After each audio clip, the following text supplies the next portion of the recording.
एक शिवलिंग जिसके आगे किसी ने कभी ऐसा बलिदान नहीं दिया, और एक पल जिसने देवताओं को भी हिला दिया। ये कोई साधारण कहानी नहीं है, ये कहानी है भक्त कनप्पा की, जिसने अपनी आंखें तक भगवान के चरणों में चढ़ा दिया। पर क्यों और क्या हुआ जब बची केवल एक ही आंख, ये जानने के लिए वीडियो आखिरी तक देखें। जब भक्ति के मंदिरों में नियमों और विधियों का शोर गूंजता था, जब ज्ञान और शास्त्र ही भगवान तक पहुंचने का एकमात्र मार्ग माने जाते थे, तभी दक्षिण भारत की एक शांत घाटी में एक ऐसा भक्त जन्मा जिसने समूची सनातन परंपरा को यह सिखा दिया कि सच्ची भक्ति न शास्त्र मांगती है, न संस्कार, बस समर्पण मांगती है। यह गाथा है एक शिकारी की, जिसने जीवन भर वन में पशु मारे, पर एक दिन शिव को पाया और फिर अपने अस्तित्व का हर कण भगवान को अर्पण कर दिया। ये गाथा है एक अद्वितीय प्रेम की, जो रक्त, आंसू और प्राणों से लिपटा हुआ था। यह गाथा है भक्ति के उस सर्वोच्च शिखर की, जहां एक भक्त ने अपने नेत्र तक भगवान के चरणों में चढ़ा दिए। यह गाथा है श्री कन्नप्पा नयनार की। वे कोई वेद पाठी ब्राह्मण नहीं थे, न किसी मंदिर के पुजारी। वे थे एक आम शिकारी, पर जब उनका हृदय शिव भक्ति में डूबा तो उन्होंने समस्त संसार को यह सिखा दिया कि भगवान हृदय से निकली पुकार सुनते हैं, न कि परंपरा से बंधे नियम।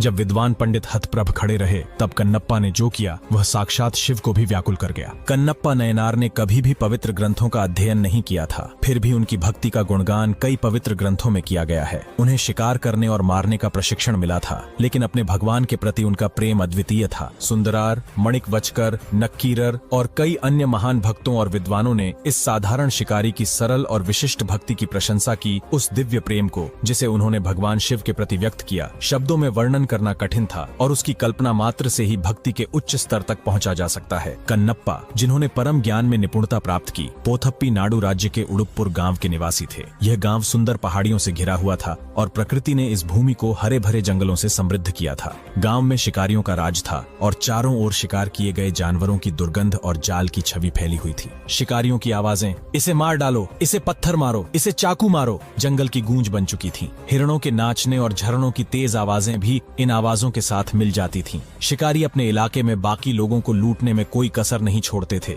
केवल चरवाहे उनके कोप से बचते थे। ये शिकारी शक्तिशाली हाथियों के झुंड की तरह थे, जो किसी भी चुनौती का सामना करने के लिए तैयार रहते थे। उनके दिलों में न दया थी न डर। इन शिकारियों का नेतृत्व एक साहसी नेता नागन कर रहा था। नागन अपराध में प्रशिक्षित था, शौक था, शिकार उसका पेशा और तीरंदाजी में उसकी विशेषज्ञता थी। उसे अपने पूर्वजों द्वारा शिकारियों का नेता नियुक्त किया गया था। नागन ने अपने पिछले जन्म में महान तपस्या की होगी, क्योंकि वह जल्द ही भगवान शिव के सबसे महान भक्तों में से एक का पिता बनने वाला था। उनकी पत्नी थाथथाई भी धनुर्धारियों के परिवार से थीं। नागन और थाथथाई को लंबे समय तक कोई संतान नहीं हुई। जब संतान प्राप्ति के सभी प्रयास विफल हो गए तो उन्होंने भगवान की शरण ली। जब कोई आशा नहीं बचती, तब नास्तिक भी भगवान पर विश्वास करने लगता है। अंतिम उपाय के रूप में नागन ने श्मशान में नृत्य करने वाले भगवान शिव के पुत्र भगवान मुरुगन से प्रार्थना की। भगवान मुरुगन की कृपा से थाथथाई ने एक ऐसे बच्चे को जन्म दिया जिसे दुनिया पूजती है। बच्चे के जन्म पर नागन खुशी के आंसुओं के साथ अपने पुत्र को गोद में उठाते हैं, मानो एक विशाल पर्वत काले बादल को थामे हुए हो। इस अवसर को नागन ने बड़े ही धूमधाम से मनाया। भगवान मुरुगन को कई जानवरों की बलि दी गई और पूरा गांव खुशी से झूम उठा। यह अद्भुत बच्चा इतना मजबूत था कि उसके अपने पिता को उसे उठाना भारी लग रहा था, इसलिए उन्होंने बच्चे का नाम थिन्ना रखा, जिसका अर्थ है मजबूत, और यह नाम पूरे समुदाय की गर्जना के बीच घोषित किया गया। थिन्ना के मजबूत वक्ष और कमर पर जानवरों के अंगों से बने आभूषण थे। वह जंगली सुअर, सांप और जंगली कुत्तों को पकड़कर खेलता था। अपनी मीठी बचकानी बातों से वह अपने माता पिता को बहुत खुश करता था। जब थिन्ना धनुर्विद्या सीखने योग्य हुआ तो उसके पिता ने उसकी दीक्षा के लिए एक शुभ दिन चुना और सभी दिशाओं में शिकारी समुदायों को इस कार्यक्रम की घोषणा की।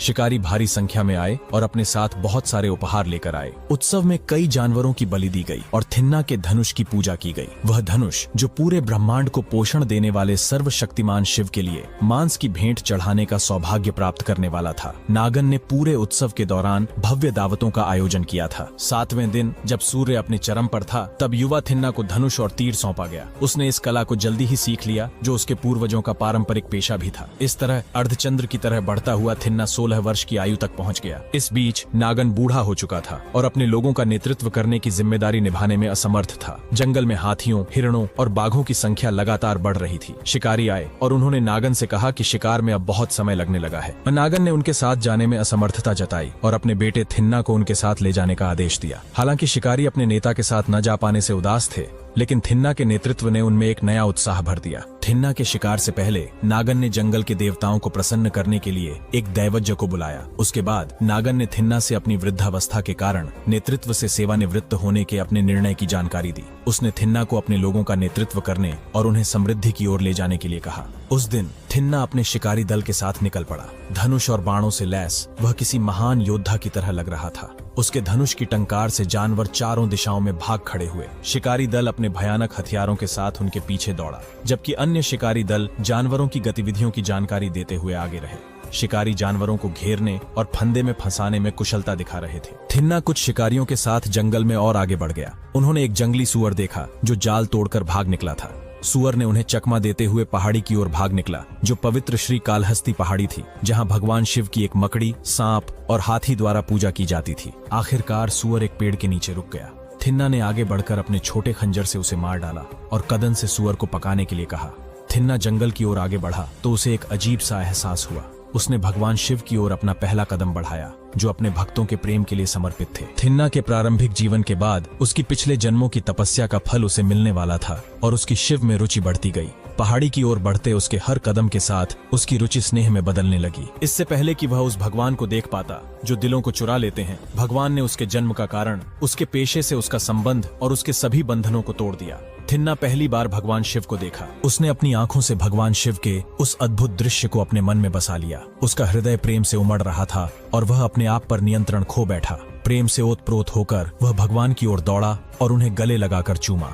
थिन्ना के शरीर के प्रत्येक रोम से परम आनंद टपक रहा था। उसने चिंता जताते हुए कहा, हे भगवान, जंगली जानवरों से भरे इस घने जंगल में आपकी रक्षा करने वाला कोई नहीं है। आप अकेले खड़े हैं, यह नहीं हो सकता। उसने अपने एक साथी से पूछा जो उसके साथ शिकार पे आया था, कौन आया होगा और भगवान को ये हरे पत्ते और फूल। जब मैं तुम्हारे पिता के साथ शिकार के लिए आया था तो हमने एक पुजारी को भगवान को स्नान कराते और उन्हें फूलों से सजाते देखा था। शायद उन्होंने आज भी ऐसा ही किया होगा। थिन्ना समझ गया कि श्रीकालहस्ती भगवान के लिए अब तक किस प्रकार की पूजा की जा रही थी। उसने सोचा, मुझे इनके खाने के लिए कुछ अच्छे जानवरों का मांस लाना होगा। थिन्ना कुछ मांस लेने के लिए जंगल की ओर गया।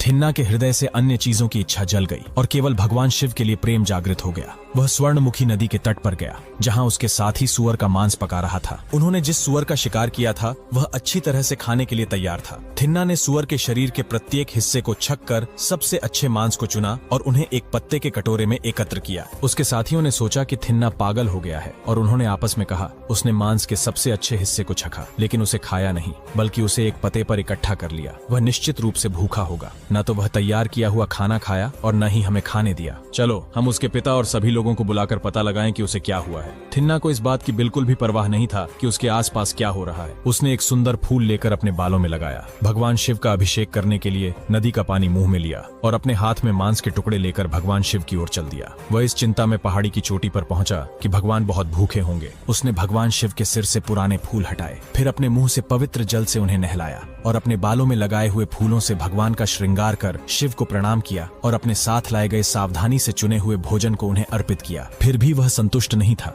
वह शिव के खाने के लिए और भी बहुत कुछ अर्पित करना चाहता था। निडर थिन्ना को अब यह चिंता थी कि कहीं कोई जंगली जानवर भगवान श्रीकालहस्ती को नुकसान न पहुंचा दे। इसलिए उसने पूरी रात अपने धनुष और बाण के साथ भगवान की रक्षा के लिए चौकस खड़ा रहा।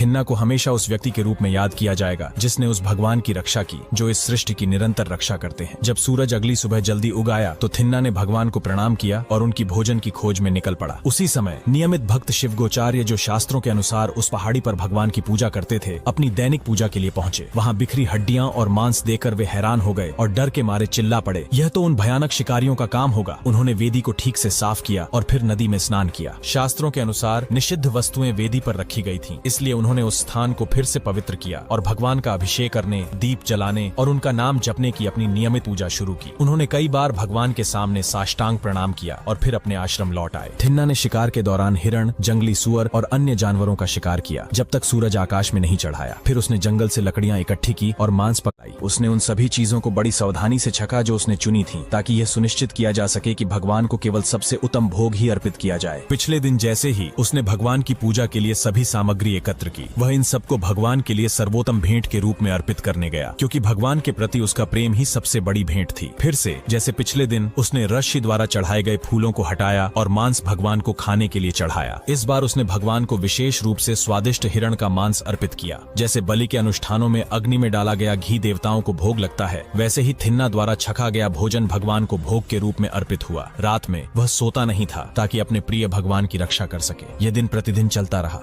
थिन्ना दिन में शिकार करने जाता और ऋषि आकर उस स्थान की पूजा करते।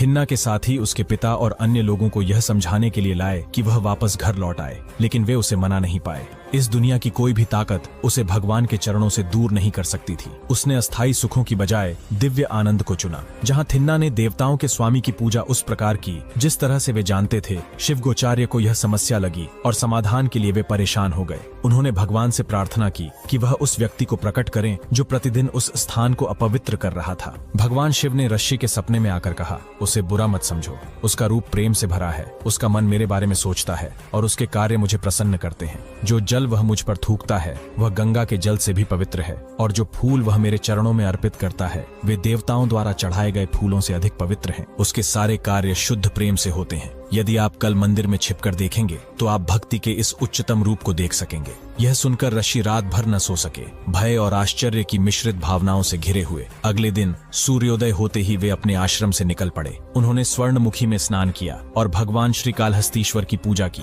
जैसा कि वे रोज करते थे। लेकिन आज वह घर वापस नहीं लौटे, बल्कि भगवान शिव के निर्देशानुसार मंदिर के अंदर छिपकर थिन्ना का इंतजार करने लगे। भगवान की मांस से पूजा का यह क्रम 6 दिनों तक चलता रहा। 7वें दिन थिन्ना ने जैसे हमेशा किया था, पूजा के लिए सामग्री एकत्र की। इस बार थिन्ना को जल्दी में होने का एहसास था और उसे देर होने का डर था। रास्ते में कुछ बुरे संकेत देखने के बाद वह भगवान से डरते हुए तेजी से मंदिर की ओर दौड़ा। भगवान ने अपनी दाहिनी आंख से खून बहाकर थिन्ना के स्नेह को दर्शाया। जैसे ही थिन्ना आया, उसके हाथों से धनुष और भोजन गिर गए। वह घबराहट और चिंता से भर गया।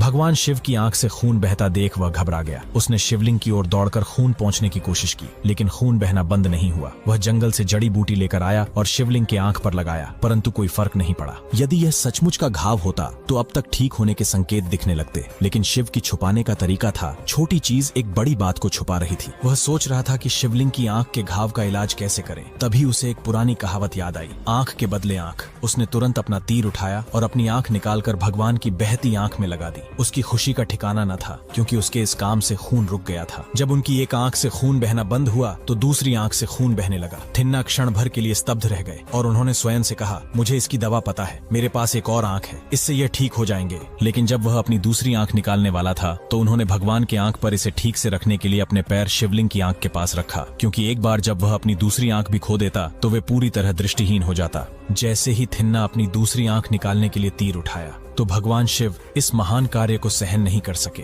वे उसी क्षण प्रकट हुए और थिन्ना को अपनी आंख निकालने से रोक दिए और बोले, तुम्हारे भक्ति से बहुत प्रसन्न हुए। तुम्हारे जैसा भक्त पाकर मैं परम आनंद महसूस कर रहा हूँ। आज से तुम्हें सारा जग कन्नप्पा नाम से जानेगा। बताओ तुम्हें क्या चाहिए। ये सुन कन्नप्पा बहुत प्रसन्न हुआ और बोला, हे प्रभु, मुझे इस दुनिया की मोह माया से दूर कर अपने चरणों में स्थान दे दीजिए। मंदिर में छिपे ऋषि ने भक्त की महान प्रेम और उनके लिए प्राप्त अनुग्रह को देखा। भगवान शिव ने केवल बलिदान और प्रेम के कारण मांस को भेंट के रूप में स्वीकार किया और इससे खुश होकर भगवान शिव ने उसको अपने अंदर समाहित कर आशीर्वाद दिया। क्या सर्वज्ञ के आशीर्वाद से बढ़कर कुछ और हो सकता है। कन्नप्पा नयनार की भक्ति हमारे मन में बनी रहे। इस कार्य का वर्णन शब्दों में नहीं किया जा सकता, परंतु यदि हम कहें कि यह वास्तव में भक्ति थी तो क्या यह पर्याप्त होगा। क्या वह भक्ति का नया मापदंड तय कर रहा था। देवता और ऋषि तक उसके पास वरदान मांगने आते थे, जबकि उसने भगवान को अपनी आंख दी और खुशी से नाच रहा था। वह केवल एक शिकारी जनजाति से था, फिर भी उसका काम स्वर्गीय प्राणियों से अधिक पवित्र था। भगवान दुनिया को परम भक्ति दिखाना चाहते थे। दोस्तों, ये कहानी आपको कैसी लगी और नेक्स्ट कहानी किसकी देखना चाहते हैं, कमेंट बॉक्स में जरूर बताएं। धन्यवाद।